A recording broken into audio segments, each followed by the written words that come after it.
He is considered old school for some very good reasons, because John Sexton fell in love with photography for the right reasons. Well, it was Christmas night, 1969, and so I was 16 at the time, and a friend of mine got a photographic enlarger as a Christmas gift and called me up and said, "You got to come over and see this." And that evening, in his bedroom on a shaky card table, using a strand of red Christmas tree lights, we changed the bulbs out. He knew they needed to be red. He didn't get a safe light, but he showed me the enlarger, which was interesting. But then under that dim glow, watching the image appear in this tray was magic.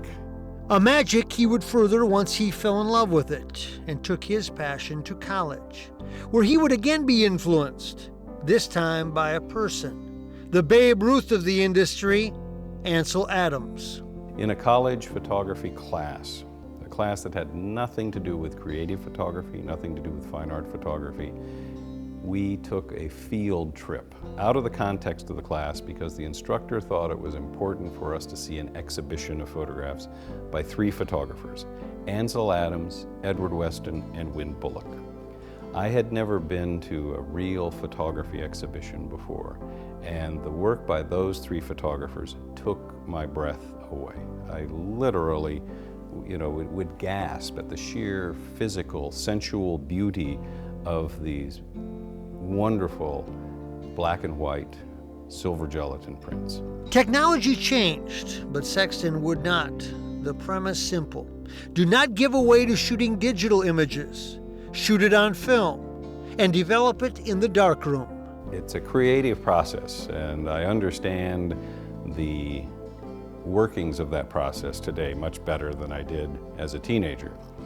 But even understanding them, seeing that image come up, and then the fidelity of the results, in particular in black and white, which is my interest and my specialty, I haven't ever seen a digital print that quite duplicates the subtlety, though the improvements are amazing.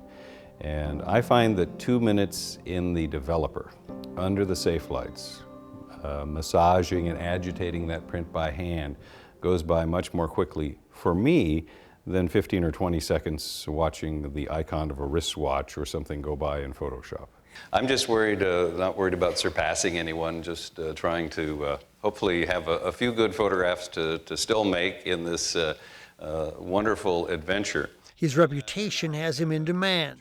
To photograph and to teach, it's the love for his profession because it is such a big part of his life. I'm very privileged to be able to talk about something that's important to me in photography. As photographers, no matter what subject you're drawn to, here we are surrounded by fantastic portraits, photographers that really have a connection with human beings. And we've all seen a photograph of a person we've never met, but we feel like we know something about them from that photograph, from that portrait.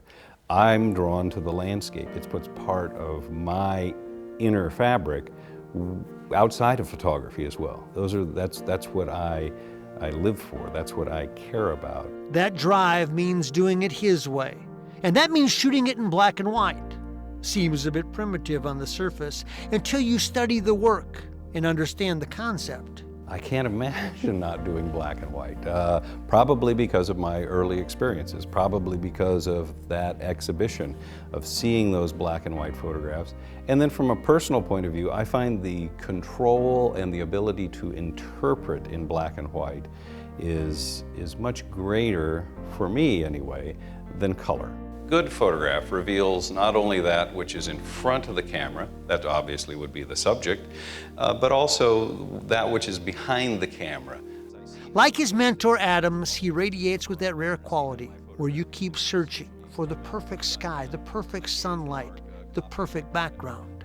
Ansel Adams, who of course was a mentor of mine, I later worked for him as photographic assistant, and he certainly was an important person, was often asked, because of his notoriety, what's your favorite photograph? He always acknowledged a good friend of his and another legendary photographer in the history of the medium, Imogen Cunningham, and borrowed her phrase. So I'll borrow it from both of them. The one I'm going to make tomorrow. And I think that means you're not done yet.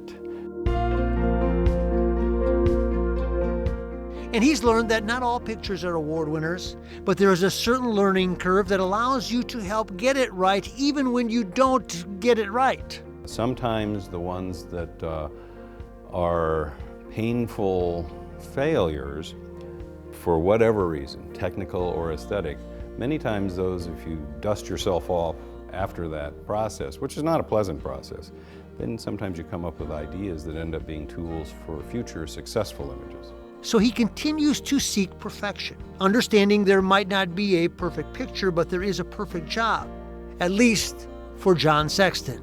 I would like to refine myself. I'd like to do better. I'd like to say things more succinctly. And so there's always a challenge. There's always a challenge. And I also like to say that a bad day of photography, because you have those sometimes, is better than a good day of doing most things. So I feel very fortunate to be able to be a photographer. Life to the Max is brought to you by Lifetouch. Photography for a lifetime.